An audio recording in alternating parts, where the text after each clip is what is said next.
नमस्कार, cook with Neelam Dhumale आपल्या चॅनलमध्ये तुम्हा सर्वांचं खूप खूप मनापासून स्वागत। आज आपण दिवाळी फराळातील एक खास पदार्थ बनवणार आहोत, तो म्हणजे सर्वांना आवडणारी चकली। तर आज आपण भाजणीची चकली बनवणार आहोत। दिवाळी फराळाशिवाय अपूर्ण आहे आणि त्यातल्या त्यात भाजणीची चकलीची चव तर काही औरच असते। तांदूळ, डाळी आणि मसाल्यांचे अगदी योग्य प्रमाण वापरून घरगुती चवीची चकली कशी बनवायची हे आज आपण पाहणार आहोत। तर सुरुवात करूयात रेसिपीला।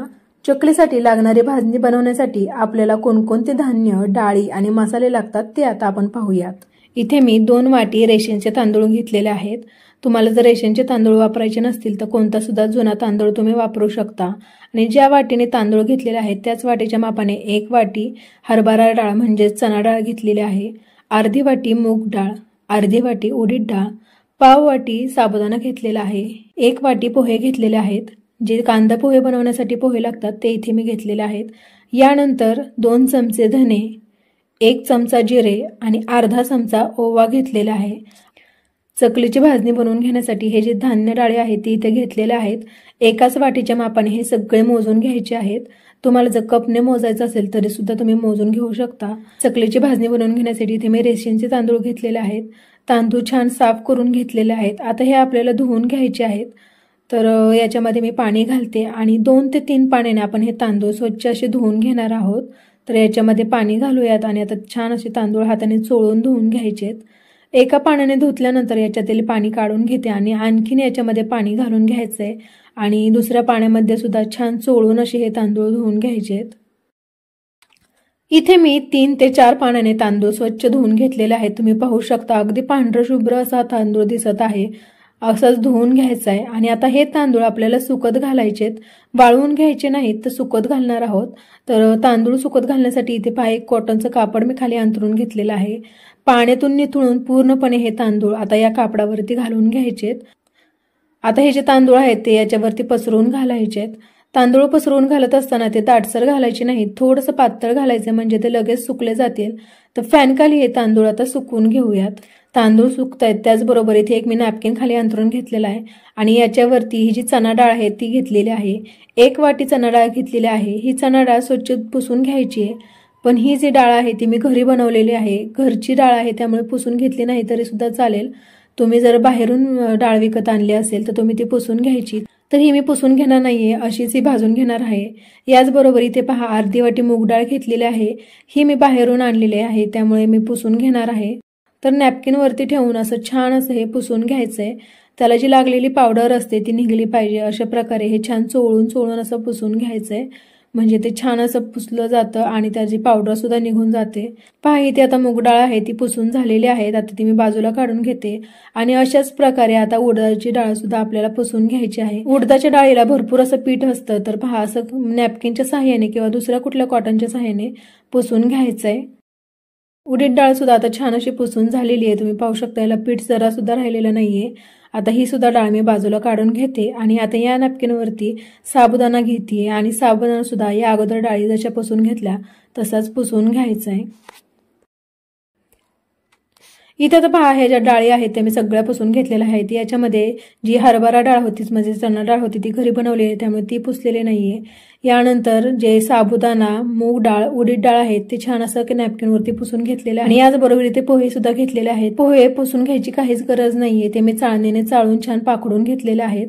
आता आपण जी भाजणी आहे ती भाजून घेऊयात। तर इथे एक कढई मी गॅसवरती गरम होण्यासाठी ठेवली आहे। याच्यामध्ये जे तांदूळ आपण सुकत घातलेले होते ते थोड्या वेळानंतर सुकलेले होते, तर ते सुकलेले तांदूळ गोळा करून मी या डब्यामध्ये घेतलेले आहेत आणि आता हे तांदूळ मी या कढईमध्ये घालते आणि मीडियम टू लो फ्लेमवरती आता हे तांदूळ छान लालसर रंग येईपर्यंत भाजून घ्यायचेत। खूप करपवून द्यायचे नाही, थोडासा हलकासा लालसर रंग येईपर्यंत आपण ते भाजून घेणार आहोत। तांदूळ हे भाजलेले आहेत की नाहीत किंवा कितपर्यंत तांदूळ भाजायचे हे जर तुम्हाला कळत नसेल, जेव्हा तांदूळ भाजलेला वास यायला लागतो तेव्हा समजायचं तांदूळ छान असे भाजलेले आहेत। पहा इथे सुद्धा तांदूळ भाजून झालेले आहेत, खूप जास्त सुद्धा काळपट असे करून घ्यायचे नाहीत, हलकासा त्याला सोनेरी रंग यायला पाहिजे असे भाजून घ्यायचेत। इथे पहा तांदूळ भाजून झालेले आहेत। आता हे तांदूळ मी बाजूला काढते आणि दुसऱ्या एका ताटामध्ये थंड होण्यासाठी ठेवायचे। तांदूळ भाजून ते बाजूला काढल्यानंतर आता याच्यामध्ये मी चणा डाळ घालते आणि चणा डाळ सुद्धा मीडियम टू लो फ्लेमवरती थोडीशी भाजून घ्यायची आहे। तर इथे पहा चणा डाळ सुद्धा भाजून झालेली आहे, ती सुद्धा आता मी बाजूला काढून घेते आणि ज्या ताटामध्ये तांदूळ ठेवलेले होते त्याच्यामध्ये ठेवते। यानंतर आता कढईमध्ये अर्धी वाटी उडीद डाळ घालते आणि ती सुद्धा भाजून घ्यायची आहे। हे पहा उडीद डाळ सुद्धा भाजून झालेली आहे, आता ती मी बाजूला काढून घेते आणि जे ताटामध्ये आपण धान्य ठेवलेलं आहे त्याच्यामध्येच घालून घेते। आता याच्यामध्ये मूग डाळ भाजून घेऊयात। तर मूग डाळ कढईमध्ये घातलेली आहे आणि ती सुद्धा थोडीशी भाजून घ्यायची आहे। मूग डाळ भाजल्यानंतर आता ती बाजूला काढून घेऊयात आणि आता या कढईमध्ये मी साबुदाणा घालते आणि साबुदाणा सुद्धा छान फुलेपर्यंत आपण भाजून घेणार आहोत। तर पाहू शकता तुम्ही थोड्या वेळानंतर साबुदाणा छान असा फुलतोय। अशाच प्रकारे साबुदाणा भाजून घ्यायचा आहे, नाहीतर साबुदाणा कच्चा राहू शकतो। तर साबुदाणा सुद्धा इथे आता छान असा फुगलेला आहे, छान फुललेला आहे। आता तो भाजून झालेला ते मी बाजूला काढून घेते आणि आता या कढईमध्ये जे पोहे घेतलेले होते ते घालून थोडेसे पोहे असे भाजून घ्यायचेत।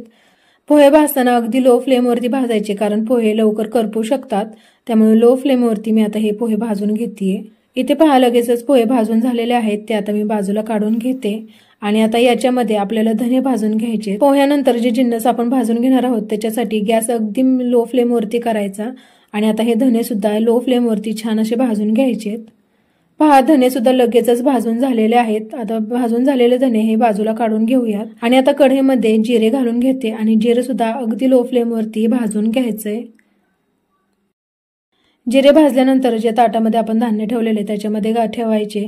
आता आपण याच्यामध्ये ओवा भाजून घेऊयात। तर ओवा कढईमध्ये घातलेला आहे, कढई फार गरम आहे, गॅस बंद करते आणि या गरम कढईमध्येच आपण ओवा भाजून घेणार आहोत, कारण याला खूप जास्त वेळ लागत नाही भाजायला।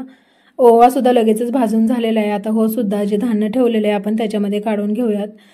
तर इथे आता जे चकलीसाठी भाजणी आपण भाजून घेतलेले आहे ते ठेवलेलं आहे, हे सगळं आता छान थंड झालेलं आहे। आता हे सगळं एकत्र मिक्स करून घ्यायचंय, एकजीव होईपर्यंत छान असं हे मिक्स करून घ्यायचंय। ही भाजणी मिक्स करून झालेली आहे, छान एकजीव झालेली आहे। आता ही मी गिरणीवरून दळून आणते।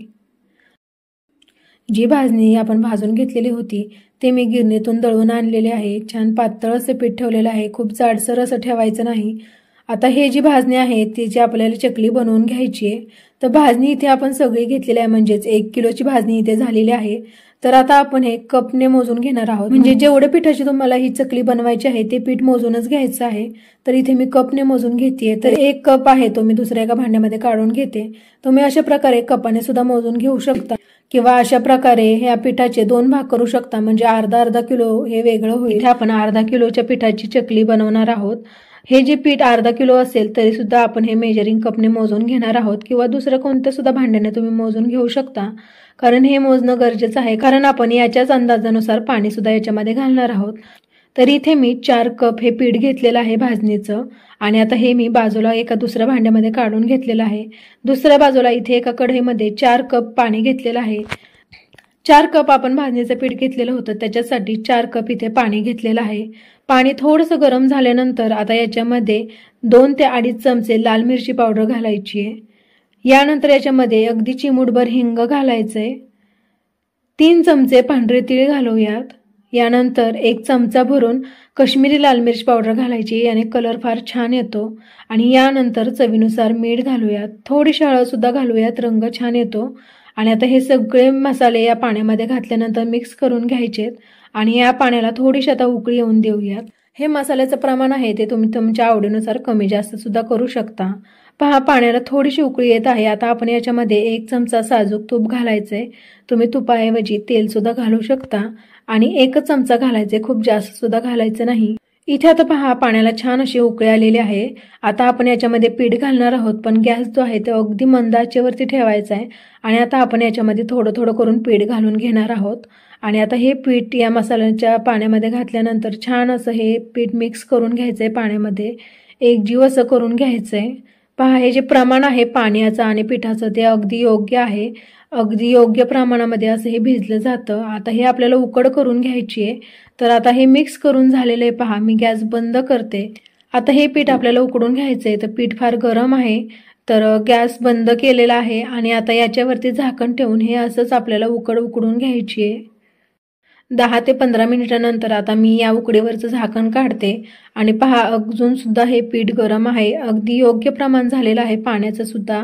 छान अशी भाजणी जी आहे ती भिजली गेलेली आहे, ही उकड छान अशी उकडली गेलेली आहे। आता हे थोडंसं आपण थंड होण्यासाठी बाजूला ठेवूयात।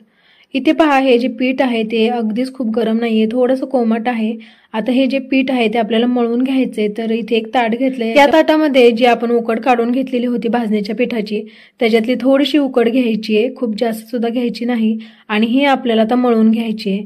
तर थोडीशी गरम आहे, तर हाताने करण्यापेक्षा अशा प्रकारे मॅशरने करायचं। मॅशरने हे पीठ मॅश करून घेतलं ना थोडंसं, तर या पिठामध्ये थोडी सुद्धा गुठळी राहत नाही आणि छान अशा चकल्या बनल्या जातात।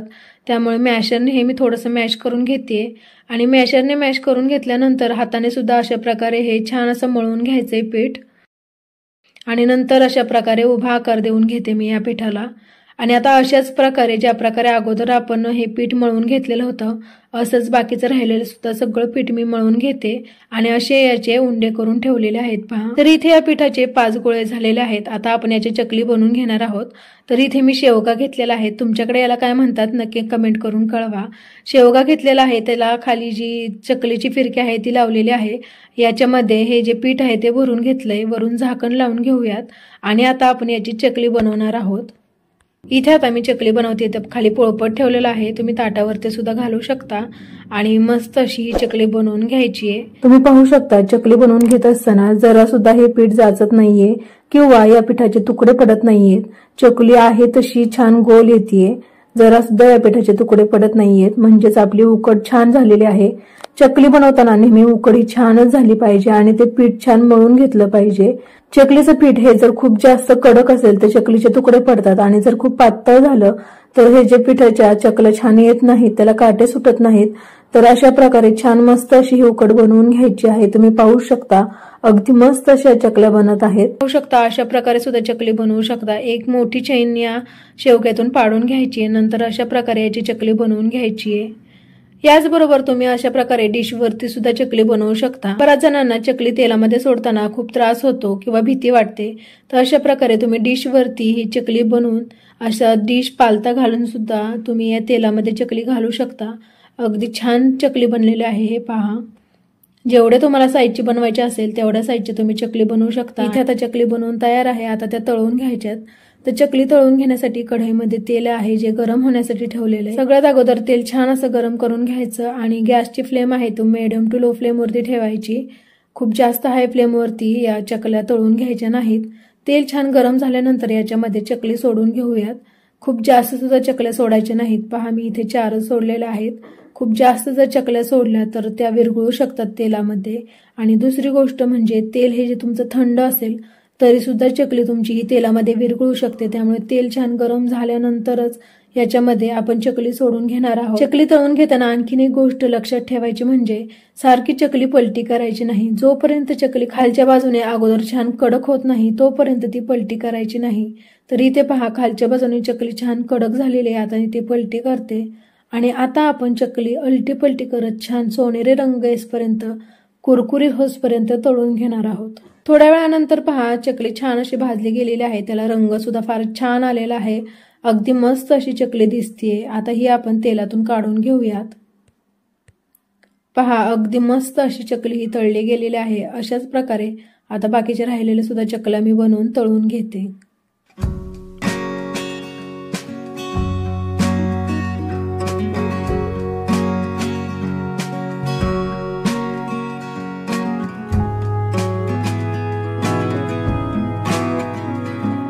इथे आता मी चकल्या बनवून घेतलेल्या आहेत, पहा एकसारख्या साईज मध्ये झालेल्या आहेत। मस्त अशा चकल्या दिसत आहेत, रंग सुद्धा फार सुरेख आलेला आहे।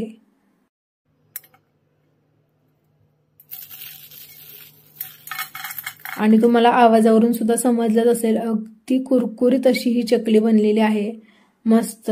तर आज आपण आपल्या व्हिडिओमध्ये चकलीची भाजणी कशी बनवायची आणि चकलीची भाजणी बनवून आणल्यानंतर त्या पिठाची चकली कशी बनवायची ते पण डाळींचे मसाल्यांचे अगदी योग्य प्रमाण घेऊन कसं बनवायचं ज्याने की अगदी खुसखुशीत अशी चकली बनते हे आज आपण आपल्या व्हिडिओमध्ये पाहिलेलं आहे। तुम्हाला जो व्हिडिओ आवडला असेल तर नक्की लाईक करा, चॅनलला अजून सबस्क्राईब केलं नसेल तर चॅनलला सबस्क्राईब सुद्धा करा।